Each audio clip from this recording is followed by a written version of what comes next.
No intro, no, this isn't a full video, it's longer than a short, so I haven't bothered doing a short. I've been working on something. Take a DF1, wire it directly to the Gotek. If you saw me short I posted yesterday evening, I wanted to have my Gotek external because I didn't want it internal. I didn't want to cut holes in this 500 plus. It is just too good to spoil it, so I thought, well, I'm not going to cut that. I could have got a second-hand case, they're all second-hand. I could have got another case off of eBay for like 20 quid, but I thought, well, I'll just make the Gotek external. And then I thought, well, I'll get one of those external floppy drives, Cummings or wherever they are, and rip its guts out, but I thought 40 quid, so I'm not going to do that. And then I saw on eBay there was a little printed circuit board card that you can plug in. You can reverse engineer that. So went on a Amiga PCB Explorer, and he said way again then, PCB Explorer, and just reversed engineered DF1, all the pins and everything. So yeah, I'll show you what I've done. It's a bit janky at the minute, so don't be criticising. This is only a tester. So with DuPont cables, male to female, well, female to male. It's only the top row on your Gotek that's used, because all the bottom row is all ground anyway. And you can get ground on the top row anyway, so you don't need to use the bottom row. And then on the voltage, you only need the first two pins, which is 5 volt and ground. You don't need the second two. This pin over here, it's 12 volt, but the Gotek don't take 12 volt, so it's, even though it's connected to the board, it doesn't go anywhere. It's not traced anywhere. It's a dead end, or a null, so to speak. And then the two middle ones are your ground. So you need 5 volt and a ground. So if I carefully move out of the way, there's a few cables sticking up here. Ignore these. These are the ones which aren't used, if you can see them. There are 5 of them, which I don't actually use. Right, so you can see these 5 here. These are 5 what aren't used.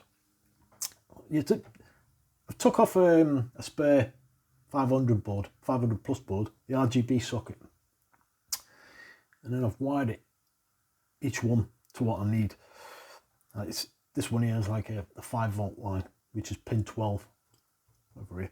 So yeah, so like I said, this is only trial and error type thing so far, so don't be judging my mechanical work. What I'm going to eventually do, now I've virtually got it 100% working. Well, I've got it working, but it seems to struggle when it's cracked by the Paradox team. I don't know why, only by them, but yeah. So what I will do in the end is clean these, take all these off, all these cables, clean all these pins and put pin headers on them, and then I can use female to female DuPont, just plug it straight in. At the moment they're soldered onto the pins, but yeah. So now if I can flip this over, I've got to be careful because, like I said, there's 2 cables just sat there. See if I can get you in with the Gotek. So you can just about see the Gotek down here. If I slide it along a bit, or not. If I'm making any of those cables, I don't want any of those cables touching anything. That one's not. Where's the other one gone? I see 2. Oh, they're down there. Alright. So at the moment I've got a disc and a floppy. So Amiga test kit. Put that in there. I'm going to power it up. And then I'm going to hold left and right on the mouse, so you can see the screen as well. Like that. So hold down left and right, you get your boot menu. So now we got, can you see? No. Yeah, so I got DF0, DF1. So it knows it's there, which you should do anyway. So now the problem is trying to get it working, but it does work on some games. Like I said, if it's Paradox crack game, it won't work for some reason. It starts up, comes up to the crack, and your left mouse button to carry it on past the crack, kicks in on the floppy drive, and then just stops for some stupid reason, with or without a floppy in it. So press that. What have we got in? Oh, well, it's gone to floppy drive because, yeah, that's disc 2. Yeah, well, we don't need, well, anyway, I'll show you anyway. So floppy drives, so DF1 there. So if you do select DF1 like that, retest. So straight away it knows it's a Gotek. It's a Gotek or modified PC drive, so it knows it's a Gotek. We don't want that anyway, so we're coming out of that. Right, so I'll do that again. I can do it on here, can't I? System reset like that, and then hold left mouse and right mouse down. Back up to the menu options. So I'm going to select DF1 now, and the Gotek. If you can see down, can you see down there?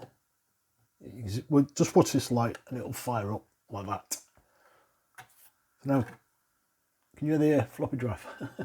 Because there's a disc in there, it has a quick read and goes, oh, that's not what I want. It goes back to DF1. So this is cracked by Sleepwalker, so it works, no problem. It's when they have a separate screen, a boot screen, their own boot screen, like Paradox do with the bloody bouncing rabbit across the screen. It don't like that for some reason. I can't figure that out for the love of money. Hence why this isn't a short, it has to be a long video. Just in case somebody out there might know what that is. But it plays everything else. Well, almost everything else. So yeah, so what I'm going to do eventually is, once I've got it working, and I've put the pin headers on the RGB socket, connect it all up, got this out, and then I've got some clear sheets of clear perspex. It is clear, it's just got a protective coating on it. What I made the GameCube Slim out of, I've still got loads of sheets of this left. And I'm going to make a nice case for it and then stick all this in it, and then I'll have that as an external. I don't know why. So now what I'll do, I'll take the disc out. Right, that's out the floppy. So, and power it back on.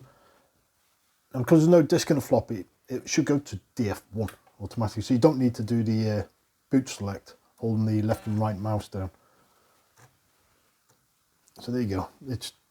That's ticked over a couple of times, and then it's realised it's gone to a DF1. So like I said, this is like 90–95% complete now. I just need to figure out why it does that on my crack. I'll show you in a second. Just to get this loaded up, so you know, there you go. So that works. Gods. I think it's gods.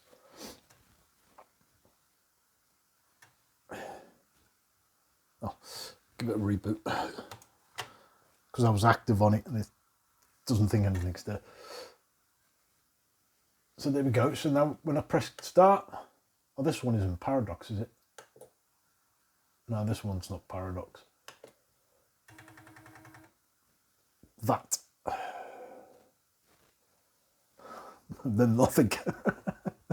The floppy drive just goes and then it stops everything. Yeah, I don't know what that is for love of money. It's not the ROM, by the way. It's the ROM I've got in is a 2. If you had a 1.3 ROM in there, then you wouldn't be able to do this at all. You need to change your ROM or get boot select. So this is Alien Breed.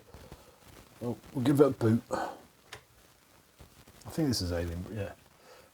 I think this is the one which is cracked by Paradox. No, Suplex. But again, one of the boot screens. So we'll get past their own boot screen.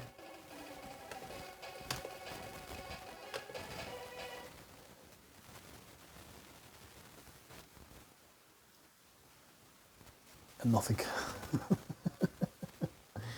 Yeah. I've never seen that before. But that works. If I've got the Gotek plugged directly into DF0, works no problem. Shut up, you sewer rat. Sorry, somebody's got one of those little handbag dogs. So there you go. You got a video out of me this weekend. How's that? Yeah, not much of a video. I don't know what I'm going to do. Like I said, I don't know what I'm going to do after I've done it. Yeah, I'll make a nice case, but I need to figure out what that cracker's by a paradox why it causes it to just stop. I know it's not the Amiga, and I know it's not the wiring, so I don't know what that is. But anyway, so what I could do is I get Xcopy loaded up from the Gotek, then I'll copy the Paradox game to a floppy disk and then put it in a floppy and see what happens. Probably nothing, but anyway. So yeah, there's a little short video for you. So I'll see you whenever. Cheers.